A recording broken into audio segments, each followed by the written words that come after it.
ಮೊದಲನೇದಾಗಿ ದಸರಾ ಹಬ್ಬದ ಶುಭಾಶಯಗಳು ನಾಡಿನ ಜನತೆಗೆ ಹಾಗೂ ನನ್ನ ಈ ಭಾಗದ ಮಹಾಲಕ್ಷ್ಮಿ ವಿಧಾನಸಭಾ ಕ್ಷೇತ್ರ ಹಾಗೂ ಶಕ್ತಿ ಗಣಪತಿ ನಗರದಲ್ಲಿ ಕಮಲಾನಗರ ಬಸವಣ್ಣ ದೇವಸ್ಥಾನ ಇವತ್ತು ಇಲ್ಲಿ ಅಭಿವೃದ್ಧಿ ನಡೆಯೋದಕ್ಕೆ ಸುಮಾರು ವರ್ಷಗಳ 48-50 ವರ್ಷ ಮೇಲಾಗಿದೆ. ಇದು 50 ವರ್ಷದ ದೇವಸ್ಥಾನ, ಹಳೆಯ ದೇವಸ್ಥಾನ 10 ವರ್ಷದಲ್ಲಿ ಜೀರ್ಣೋದ್ಧಾರ ಮಾಡಿ ನಮ್ಮ ನಾಯಕರಂಥ ಗೋಪಣ್ಣವರು ಗೌರವಾಧ್ಯಕ್ಷರು, ನಾವು ಅಧ್ಯಕ್ಷರಾಗಿ ಶ್ರೀನಿವಾಸು, ಪದ್ಮಾವತಿ ಶ್ರೀನಿವಾಸ್ ಅವರು ಕೌನ್ಸಿಲರ್ ಆಗಿದ್ದರು. ಅವಾಗ ಗೋಪಣ್ಣವರು ಶಾಸಕರಾಗಿದ್ದರು.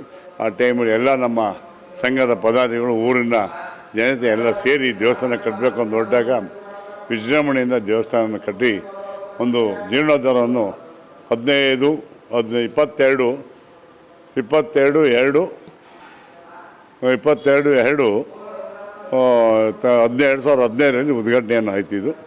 ನಂತರ ವರ್ಷ ಪ್ರತಿ ವರ್ಷವೂ ದಸರಾ ವಿಜಯದಶಮಿ ಏನು ಬರ್ತಾಯಿದೆ ಆ ನವರಾತ್ರಿ ಪ್ರಯುಕ್ತವಾಗಿ ದಿವಸ ಡೈಲಿ ನಿತ್ಯ ಏನು ಮಾಡಬೇಕು ಪೂಜಾ ಕಾರ್ಯಕ್ರಮ, ಒಂದು ಅಲಂಕಾರವನ್ನು ಈ ಅಲಂಕಾರದ ಅಮ್ಮನವರಿಗೆ ಇಲ್ಲಿ ಏನು ತಾಯಿ ಚಾಮುಂಡೇಶ್ವರಿ ದೇವರಿದೆ.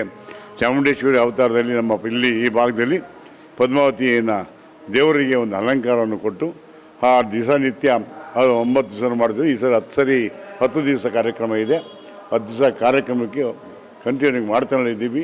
ಜನ ಪ್ರೋತ್ಸಾಹ ಇದೆ, ಜನನೂ ಬರ್ತಾಯಿದ್ದಾರೆ, ಹೋಗ್ತಾಯಿದ್ದಾರೆ. ಇವತ್ತು ನಮ್ಮ ನಾಯಕರಾದಂಥ ಗೋಪಣ್ಣವರು, ಹೇಮಂತ ಗೋಪಾಲೆಯವರು, ಪದ್ಮಾವತಿ ಶ್ರೀನಿವಾಸ್ ಅವರು, ಎಲ್ಲ ನಮ್ಮ ಮುಖಂಡರು, ಊರಿನ ಜನತೆಯವರು ಎಲ್ಲ ಸೇರಿ ಬೆಳಿಗ್ಗೆಯಿಂದನೂ ಪೂಜೆ ನಡೀತಾ ಇದೆ.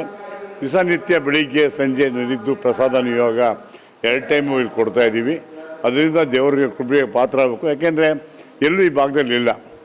ಗಣಪತಿ, ರಾಮ ಲಕ್ಷ್ಮಣ ಸೀತೆ, ಆಂಜನೇಯ, ಬಸವೇಶ್ವರ ಲಿಂಗ ಏನಿದೆ ಬಸವಣ್ಣ ದೇವಸ್ಥಾನದಲ್ಲಿ, ಹಾಗೂ ಪದ್ಮಾವತಿ ಶ್ರೀನಿವಾಸ, ಇಷ್ಟು ದೇವ್ರನ್ನ ಒಟ್ಟಿಗೆ ಇಕ್ಕಿ ನಡೀತಾ ಇದೆ ವರ್ಷವೇ. ಅದು ಕಾರ್ಯಕ್ರಮ ರೂಪಣೆಯನ್ನು ನಿಮ್ಗೆ ಮಾಧ್ಯಮದವ್ರಿಗೆ ಗೊತ್ತಿರೋ ವಿಷಯ. ಮೊನ್ನೆ ತಾನೇ ಒಂದು ತಿಂಗಳಾಯಿತು ಕಲ್ಯಾಣೋತ್ಸವ, ಶ್ರೀನಿವಾಸ ಕಲ್ಯಾಣೋತ್ಸವ ಮಾಡಿ. ಅದಾದ ನಂತರ ವೈಕುಂಠ ಏಕಾದಶಿ ಬರ್ತಾಯಿದೆ ಜೋರಾಗಿ ಈ ತಿಂಗಳು 28ಕ್ಕೆ.